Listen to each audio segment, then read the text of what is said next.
মকর সংক্রান্তি উপলক্ষে দক্ষিণ ত্রিপুরা জেলার তীর্থমুখে আয়োজন করা হয়েছে তীর্থমুখ পৌষ সংক্রান্তি মেলার। মঙ্গলবার ভোর রাত থেকে শুরু হয়েছে তীর্থমুখে অবগাহন।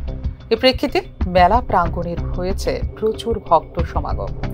মেলার অবস্থান ভারত বাংলাদেশ সীমান্তের খুব কাছাকাছি হওয়ার কারণে তীর্থমুখ সংশ্লিষ্ট অঞ্চল এবং জেলাগুলিতে সাবধানতামূলক নিরাপত্তা ব্যবস্থা জোরদার করেছে সীমান্তরক্ষী বাহিনী।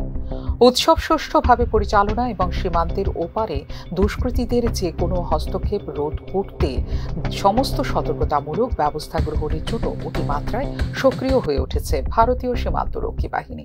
মেলা সুষ্ঠুভাবে পরিচালনার জন্য ধলাই ও গোমতী জেলা প্রশাসন সহ বিভিন্ন স্তরের মধ্যে সমন্বয় রেখে নিরাপত্তা ব্যবস্থাকে ঢেলে সাজিয়েছে বিএসএফ।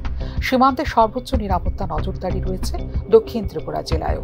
অনুপ্রবেশের যে কোনো রকম সম্ভাবনা ঠেকাতে আন্তর্জাতিক সীমান্তে অতিরিক্ত আধা সামরিক সেনা মোতায়েন করা হয়েছে। বহুস্তরীয় নিরাপত্তা নিশ্চিত করতে টিএসআর এবং ত্রিপুরা পুলিশের সঙ্গে যৌথ টহল দেওয়া হচ্ছে তীর্থমুখে।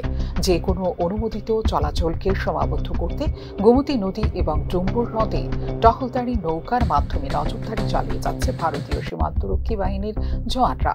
তীর্থমুখের নিকটবর্তী সীমান্তে বিভিন্ন জায়গায় নাইট ভিশন ডিভাইস, ড্রোন এবং সিসিটিভির মাধ্যমে সীমান্ত নজরদারি চালিয়ে যাচ্ছে বিএসএফ। ভারত বাংলাদেশ সীমান্ত সড়ক বরাবর তীর্থযাত্রীদের চলাচলের সুবিধার্থে ট্যাক্সি অপারেটর অ্যাসোসিয়েশন এবং বোট অ্যাসোসিয়েশনের মতো স্থানীয় অংশীদারদেরও নিযুক্ত করেছে স্থানীয় প্রশাসন। স্থাপন করা হয়েছে মোবাইল চেকপোস্ট।